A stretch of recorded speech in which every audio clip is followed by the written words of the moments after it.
Welcome to technetbytes.com. Today's topic is Selenium IDE. Selenium IDEയുടെ ഒരു introduction ആണ് നമ്മൾ ഈ വീഡിയോയിലൂടെ ഉദ്ദേശിക്കുന്നത്. അപ്പോൾ നമുക്ക് ടോപ്പിക്കിലേക്ക് പോകാം. സെലീനിയം IDE എന്ന് പറഞ്ഞാൽ ഷിനിയ കസറ്റാനി ആണ് ഇത് ഡെവലപ്പ് ചെയ്തിരിക്കുന്നത്. ഇത് IDE എന്ന് പറയുമ്പോൾ ഒരു ഇൻ്റഗ്രേറ്റഡ് ഡെവലപ്മെൻറ്റ് എൻവയോൺമെൻറ്റ് എന്നാണ് ഉദ്ദേശിക്കുന്നത്. 2006 ഡെവലപ്പ് ചെയ്തതാണ്. ഒരു ഫയർഫോക്സ് പ്ലഗിനായിട്ടാണ് ഇത് തുടക്കത്തിൽ ഡെവലപ്പ് ചെയ്ത് വന്നത്.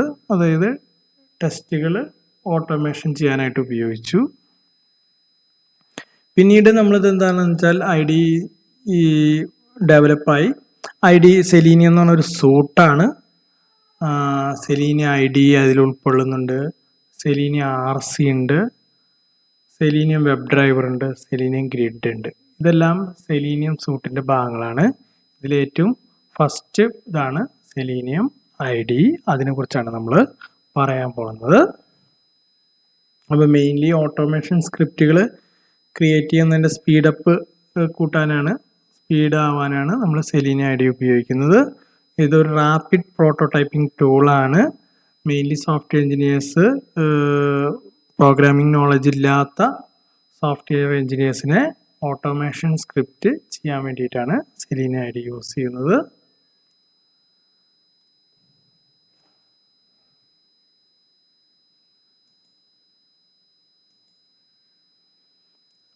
സെലീനിയം IDE എന്താണെന്നുള്ള ഒരു ക്വസ്റ്റ്യന് നമ്മൾ ആൻസർ പറയുന്നതാണെന്ന് വെച്ചാൽ, selenium IDE is a integrated development environment for Selenium script. It is implemented as a Firefox extension and allows you to record, edit and debug test.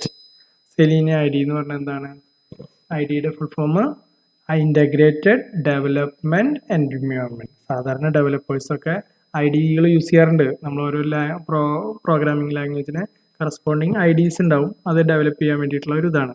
അതുപോലെ selenium IDE എന്ന് പറഞ്ഞാൽ ഒരു integrated development environment ആണ്. Selenium script set ചെയ്യാൻ വേണ്ടിയിട്ടുള്ളതാണ്.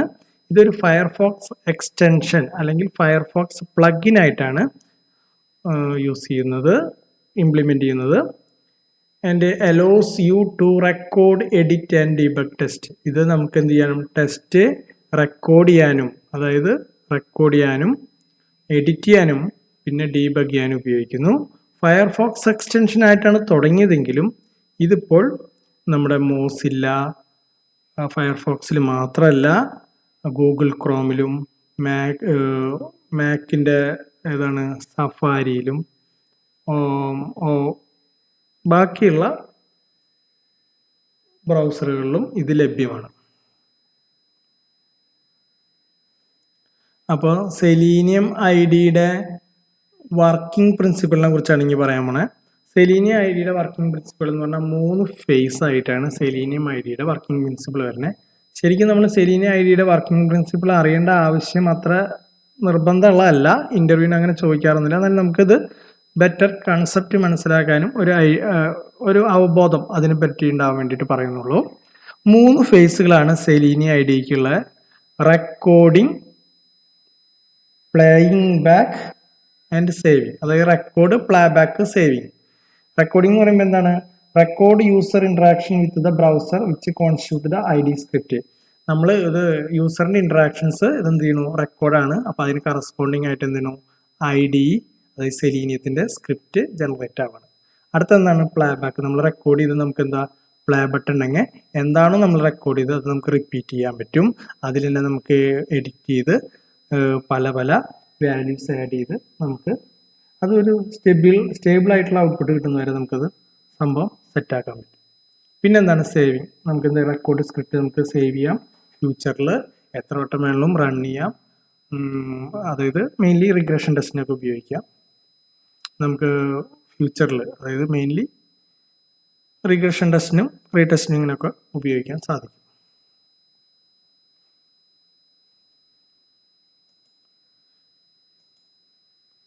അപ്പോൾ ഇതിൽ നമ്മൾ പറഞ്ഞ വർക്കിംഗ് പ്രിൻസിപ്പിൾ 3 ഫേസുകളെ കുറിച്ച് ഒന്നുകൂടി പറയുകയാണ്. എന്താണ് റെക്കോർഡിംഗിൽ എന്താണ് ID allows the user to record all of the action performed in the browser. These recorded action as a whole are the test script. ഇനി അടുത്ത് എന്താണ് playing back. The recorded script can now be executed to ensure that browser is working accordingly. Now the user can monitor the stability and success rate.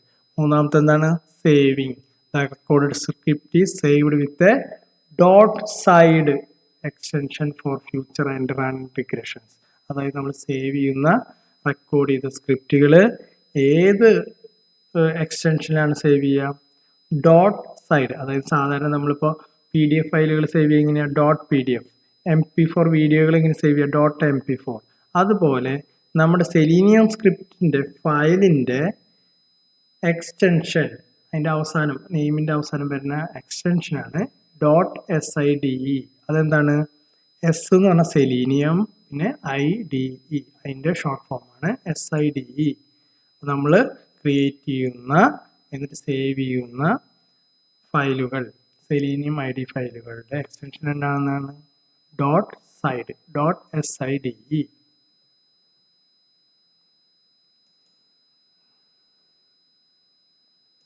ഇത്രയാണ് നമ്മൾ പറയുന്നത്. പിന്നെ features of സെലീനിയത്തിനെ കുറിച്ച് പറയുന്നുണ്ട്.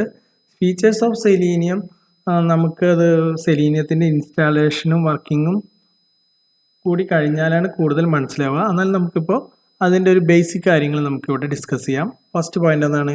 Easy record and play back. Easy record and play back ഉണ്ട്. അതായത് നമുക്ക് വളരെ കംഫർട്ടായിട്ട് യൂസർ ഫ്രണ്ട്ലി ആയിട്ടുള്ളൊരു IDE ആണ് സെലീനിയം IDE. അതുകൊണ്ട് നമുക്ക് ഈസി ആയിട്ട് അത് റെക്കോർഡ് ചെയ്തിട്ട് പ്ലേ ബാക്ക് ചെയ്യാം. വളരെ ഇതായിട്ടുള്ളൊരു റെക്കോർഡിൻ്റെ ഒരു ബട്ടൺ ഉണ്ട്, പിന്നെ വീണ്ടും പ്ലേ ചെയ്യാനുള്ള ഒരു ബട്ടണും ഉണ്ട്. വളരെ സിമ്പിളാണ്. നമുക്ക് ഒരു പ്രോഗ്രാമിംഗ് നോളജോ പ്രയോറായിട്ടുള്ള വേറെ ഒരു ടെക്നിക്കൽ നോളജ് അധികം ഇല്ലാത്തവർക്ക് വരെ ഇത് യൂസ് ചെയ്യാൻ പറ്റും. പിന്നെന്താണ്? Intelligent field selection will use ID's name or XPath is needed. അതായത് നമ്മൾ ഉപയോഗിക്കുന്ന ബ്രൗസറിൽ പല പല എലമെൻറ്റ്സ് ഉണ്ടാവും. ബട്ടൺസ് ഉണ്ടാവും, സ്ക്രോളിങ്ങിൻ്റെ ഉണ്ടാവും, ചെക്ക് ബോക്സ് ഉണ്ടാവും, റേഡിയോ ബട്ടൺസ് ഉണ്ടാവും. അപ്പോൾ നമ്മൾ ക്ലിക്ക് ചെയ്യുന്നതിന് ഓരോന്നും ഓരോ എലമെൻറ്റ്സ് ആണ്. അതിൻ്റെയൊക്കെ IDs അതിൻ്റെയൊക്കെ സെലക്ഷൻ ചെയ്യുന്നതാണ് ഇൻ്റലിജൻ്റ് ആയിട്ടുള്ള ഒരു ഫീൽഡ് സെലക്ഷനാണ് ഇവിടെ ഉപയോഗിക്കുന്നത്. എന്തൊക്കെ വഴിയാണ്? IDs ഉപയോഗിച്ച്, നെയിംസ് ഉപയോഗിച്ച്, എക്സ്പാത്തൊക്കെ ഉപയോഗിച്ച് നമുക്ക് പല മെത്തേഡിൽ ഒരു ബ്രൗസറിലുള്ള ഒരു ഇൻ്റർനെറ്റിലുള്ള ഒരു വെബ് പേജിലുള്ള വെബ് എലമെൻറ്റ്സിനെ നമുക്ക് സെലക്ട് ചെയ്യാൻ പറ്റും. മൂന്നാമത്തെ പോയിന്റ് എന്താണ് പറയുന്നത്? Auto complete for all common selenium commands. അതായത് സെലീനിയം കമാൻഡ്സ് മുഴുവൻ നമ്മൾ ബൈ ഹാർട്ട് പഠിക്കേണ്ട ഒരു ആവശ്യമില്ല. നമുക്ക് ആ കൺസെപ്റ്റ് അറിയുകയാണെങ്കിൽ തന്നെ നമ്മൾ ടൈപ്പ് ചെയ്ത് സ്റ്റാർട്ട് ചെയ്യുമ്പോൾ തന്നെ അത് ഫുൾ ഓട്ടോ കംപ്ലീറ്റ് ലിസ്റ്റ് വരും. നമുക്കിപ്പോൾ ഏതൊരു കമാൻഡ് ആണെങ്കിലും അത് ടൈപ്പ് ചെയ്ത് തുടങ്ങുമ്പോൾ തന്നെ അത് ആ അക്ഷരം വരുന്ന ആൽഫബറ്റിലെല്ലാം സജഷനും അതിൻ്റെ ഡ്രോപ്പ് ഡൗൺ ലിസ്റ്റ് പോലെ വരും. അപ്പോൾ വളരെ കംഫർട്ടാണ് നമുക്ക് കമാൻഡ് ചെയ്യാൻ തന്നെ. പിന്നെ എന്താണ്? Debug and set break points. അതായത് നമ്മൾ ക്രിയേറ്റ് ചെയ്ത സ്ക്രിപ്റ്റ് ഡീബഗ് ചെയ്യാനും ബ്രേക്ക് പോയിന്റ്സ്, അതായത് ഏതെങ്കിലും ഒരു പോയിന്റിൽ വെച്ച് നമുക്കത് ബ്രേക്ക് ചെയ്തിട്ട് ഔട്ട്പുട്ടിലുള്ള മാറ്റങ്ങളും കാണണമെന്നുണ്ടെങ്കിൽ ബ്രേക്ക് പോയിന്റ്സ് സെറ്റ് ചെയ്യാൻ എളുപ്പമാണ്. പിന്നെന്താണ്? Save test as HTML, Ruby, Python, C# script or any other format. നമ്മൾ ക്രിയേറ്റ് ചെയ്ത സ്ക്രിപ്റ്റ്, അതായത് നമ്മൾ കമാൻഡ് ഉപയോഗിച്ച് റെക്കോർഡ് ആൻഡ് പ്ലേ ബാക്ക് ഉപയോഗിച്ച് ചെയ്ത സ്ക്രിപ്റ്റ് അതിൻ്റെ കറസ്പോണ്ടിങ് HTML, റൂബി, പൈത്തൺ എന്നീ ലാംഗ്വേജുകളിലേക്ക് നമുക്ക് കൺവെർട്ട് ചെയ്യാൻ പറ്റും. അപ്പോൾ നമുക്കിപ്പോൾ ഏതെങ്കിലും ഒരു സോഫ്റ്റ്വെയറിൻ്റെ ലോഗിൻ പേജ് നമ്മൾ റെക്കോർഡ് പ്ലേ ബാക്ക് ചെയ്താൽ അതിൻ്റെ കറസ്പോണ്ടിങ് റൂബിയോ പൈത്തൺ പ്രോഗ്രാമോ പിന്നെ നമ്മൾ എഴുതേണ്ട ആവശ്യമില്ല. നമുക്കിത് കൺവെർട്ട് ചെയ്ത് അത് ഉപയോഗിക്കാം. അപ്പോൾ വളരെയധികം ഫാസ്റ്റ്, ഇപ്പോൾ പ്രോഗ്രാം എഴുതാനുള്ള സമയം നമുക്ക് അത്രയധികം ലാഭിക്കാൻ പറ്റും. ലാസ്റ്റ് പോയിന്റ് എന്താണ്? Option to automatically assert the title of every page. അതായത് കമാൻഡിൽ തന്നെ അസർട്ട് ടൈറ്റിൽ എന്നുള്ള ഒരു കമാൻഡ് ഉണ്ട്. അപ്പോൾ എന്താണ്? ഓരോ വെബ് പേജിനും വെബ് സൈറ്റിലും ഒരു ടൈറ്റിൽ ഉണ്ടാവും. നമുക്ക് URL അവിടെ നോക്കിയാൽ കാണാം. URL മേലെ വരുമ്പോൾ കാണുന്ന ഒരു ടൈറ്റിൽ ഉണ്ട്. ഓരോ വെബിൻ്റെ ന്യൂ ടാബ് എടുക്കുമ്പോൾ കാണുന്ന ഒരു ഇതാണ് ടൈറ്റിൽ. ആ ടൈറ്റിൽ ക്ലയൻറ്റ് പറഞ്ഞ ടൈറ്റിൽ തന്നെയാണെന്ന് നമുക്ക് ഓട്ടോമാറ്റിക്കലി അതിനൊരു ഓപ്ഷൻ ഉണ്ട്, അസർട്ട് ടൈറ്റിൽ എന്നുള്ളത്. അത് സെറ്റ് ചെയ്ത് കൊടുത്താൽ നമുക്കത് അപ്പോൾ തന്നെ വെരിഫൈ ചെയ്യാനും അസർട്ട് ചെയ്യാനും പറ്റും. അത് ഡയറക്റ്റ് ആയിട്ട് അതിനൊരു ഓപ്ഷൻ ഉണ്ട്, അതിനെക്കുറിച്ചാണ് പറയുന്നത്. ഇതൊക്കെ നമുക്ക് കൂടുതൽ അതിൻ്റെ മൊഡ്യൂൾസിൽ ഇത് ഉപയോഗിക്കാനും അത് ഇൻസ്റ്റാൾ ചെയ്തിട്ട് അതിൻ്റെ പ്രാക്ടിക്കൽ വർക്ക് ചെയ്യുമ്പോഴാണ് നമുക്കത് മനസ്സിലാവുക. അപ്പോൾ അതിന് കുറച്ച് ബുദ്ധിമുട്ടുണ്ടാവും ഈ വേർഡ്സ് കിട്ടാനൊക്കെ. നമുക്ക് ഇത് ഇൻസ്റ്റാൾ ചെയ്ത് അതിൽ പ്രൊജക്റ്റുകൾ ചെയ്യുമ്പോൾ, കൂടുതൽ സ്ക്രിപ്റ്റുകൾ ചെയ്യുമ്പോൾ, കോംപ്ലിക്കേറ്റഡ് അഡ്വാൻസ്ഡ് ആയ സ്ക്രിപ്റ്റുകൾ ചെയ്യുമ്പോഴാണ് നമുക്കത് മനസ്സിലാവുക. ഓക്കെ, അപ്പോൾ thank you for watching this video. For online live recorded കോഴ്സസിനായിട്ട് വാട്സാപ്പ് ചെയ്യുക. Thank U.